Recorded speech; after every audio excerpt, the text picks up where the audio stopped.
being victim to this, like in the sense of, I want to move on with my life. And I thought, holy fuck, there's no recourse, because no matter who I go to, this information is making its way back to the pimps. And now, not only that, like for example, the Corsicana officer who, back in April, who before I gave him the phone to talk to the Stanford officer, was not involved in this, but pretty much instantly turned on me. See, that was qualitatively different, right? Like that Corsicana officer was turned against me to do the bidding of the organized criminal syndicate responsible for raping me. But this, where I had literally paid $500 to try to find the tracking device on my vehicle to end the stalking and end being stalked by these people, something I had only put together for myself, was even happening, with the whole tracking device. That was an inference that I made, a correct inference. Holy fuck, even when I pay my own money in a whole different city and state, now it's not even just that it's info making its way back to the pimps raping me. Now it's, the first person I go to is already on their team ahead of time.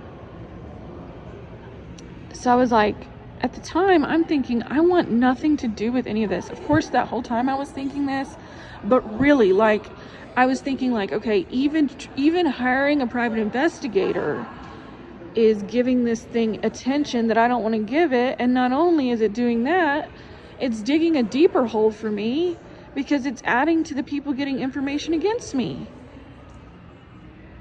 And of course, at the time, I was just thinking I want to do everything I can to distance my life from this bullshit, since there's clearly no recourse. Obviously, while I was sitting there, I thought about the key thing and connected it with his comment, "Oh, where are you going? You leaving town?" And I thought, okay, that spooked me. That made me that car was my independence, but especially because we didn't find the tracking device.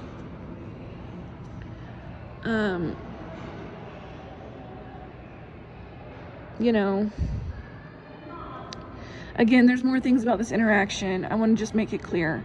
There are multiple other things about these questions they asked me and this interaction I had with them that lead me to know for sure that they were implicated. I just want to make that clear so that the audience doesn't think that I'm just basing it on these two comments. There's multiple other supporting evidence that I know for myself that they're very clearly implicated, but I'm just not going to say all of it and show my whole hand on that. But I was thinking, I don't even want to be in this car anymore, because now clearly this is a setup. The next step of this that they're thinking I'm going to take is pull off into my car again, and by now I know they're going to follow me anywhere I go. Break in and drug and rape me in my sleep anywhere I go. I don't want to be associated with this car at all anymore. I went back to my grandparents that day. I told them how it went. They were not happy that I paid $500, but at the same time, I don't see what other choice I had at the time.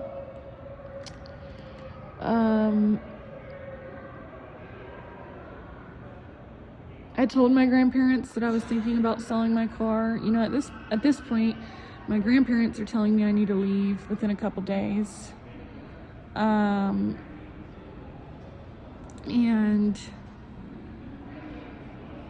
my dad had already threatened to have me forcibly committed to a psych ward, pretty much. He didn't say forcibly, but he was making psychiatric threats already. More on that later. He was making psychiatric threats in response to me asking him to help me find somewhere to live. There's more on that, but I'm not going to share it publicly for now. So at this point, I'm like, my family is kind of acting in the same way that they were acting that led me to have to be sleeping in my car part of the time in the first place, which is not being totally supportive, not understanding that I have a permanent migraine and I need somewhere to fucking live.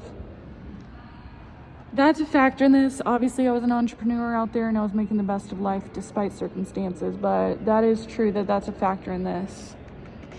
So basically, things are already being set up that I might end up back in my car again based on the way my family's acting.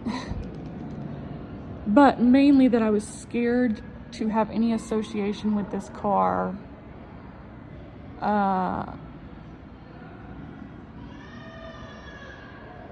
Because the traffickers associated me with it. They'd already broken into it to rape me. Obviously, I knew by now they're gonna see this car as fair game. That was extremely clear. And, you know, it was gonna be used to track me. At the time, I was thinking, okay, maybe it's easier to get away when I'm on foot as opposed to this car. I don't know. So, a couple days later, I went to the Honda store and sold my car. At the time, I did still believe that there was a tracking device on it. Now, maybe there wasn't, and maybe it was just my phone by this time. I mean, I know my phone was being tracked by this time for sure. So maybe there really wasn't a tracking device on my vehicle by that time. I was also out of money. And then obviously the function of, you know, my family's not going to take this seriously of getting me a place to live unless I don't have this car. If I have this car, then they're